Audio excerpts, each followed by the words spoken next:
Aloha film fans.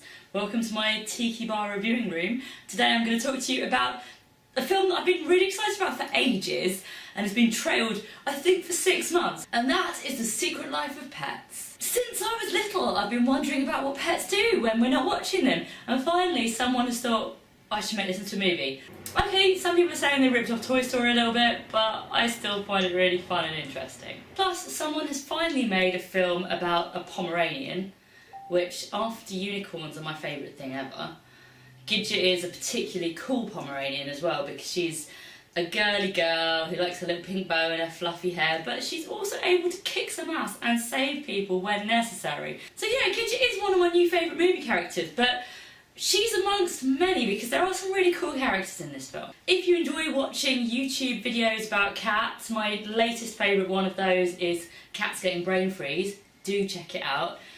You'll find something to enjoy in Chloe. Probably the fan favourite is going to be a rabbit called Snowball, who is completely psychotic. And if Monty Python has taught us anything, that's always entertaining. The plot initially revolves around a series of skits about what animals do when you leave them alone, which is very funny. A lot of that's been featured in the trailers. Then when we settle into it, it's about a dog called Max who loves his owner very, very much. One day, however, she comes home with another dog called Duke, and they don't really get on so well. Long story short, they lose their collars, end up getting taken to the pound, and Gidget and her band of merry pets set off to find her friends. Aside from Toy Story, there's some Lady and the Tramp in there with the pound scenes. Definitely a lot of similarities with Minions, which is from the same studio. In fact, there is a Minions short that starts the movie that I know a lot of people enjoyed a lot. I'm a bit not fussed by Minions. The most obvious comparison probably is Disney's Zootropolis that came out earlier in the year, or Zootopia, whatever you want to call it. I really love them both, so it would be hard for me to pick between them. There's definitely a lot of similarities, but there's also this major difference that I found Secret Life of Pets much funnier, but it's less moralistic and you have less of a plot line to it. That is the key thing about this film. I laughed solidly throughout pretty much, to the extent where my friends were actually teasing me for laughing, because I do this thing occasionally where I go, ha! Which they found amusing. I love it when people laugh at my laugh.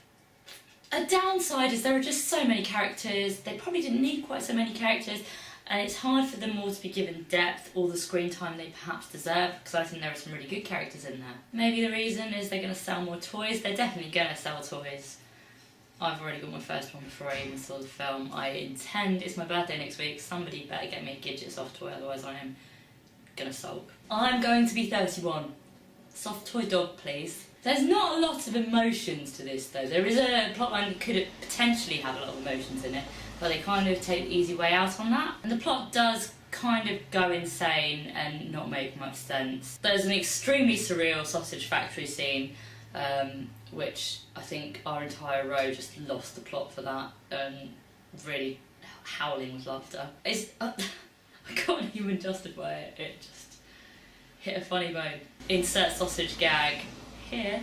The person writing, despite it being called Secret Life of Pets, is clearly a dog person, because although you have Chloe the cat who is very funny, the rest of the cats are all bastards, which I guess is kind of true to life, and I'm not even a dog person per se. But it could have been The Secret Life of Dogs with a couple of extra things thrown in, because the other characters were very much sidelined except for the rabbit and Chloe. The person who writes it is obviously also totally in love with New York. The opening song is all about New York, and the scenery is beautiful in the film. It made me fancy going to New York, although I don't think it's very realistic. I can't think of any great quotes. It's not really about the lines, it was definitely more of a physical comedy film, but sometimes that's fun. I always enjoy the difference between cats and dogs. Like cats, I always get humour though from dogs versus cats. So dogs, it's like, you got a stick, throw a stick, I want to play with the stick, stick, stick, stick, yeah, let me get it, you throw it, ooh. Whereas a cat, if you throw a stick, it'd just be like, if you want it that bad, why did you throw it away in the first place?